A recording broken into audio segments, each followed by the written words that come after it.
In front of me is HUAWEI Nova 39 and today I would like to show you how you can set up face unlock.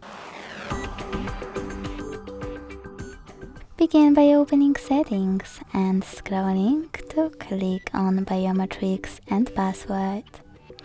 Then tap on face recognition, enter your screen lock and hit get started.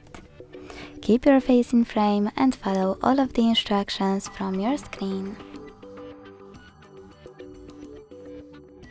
Then hit done.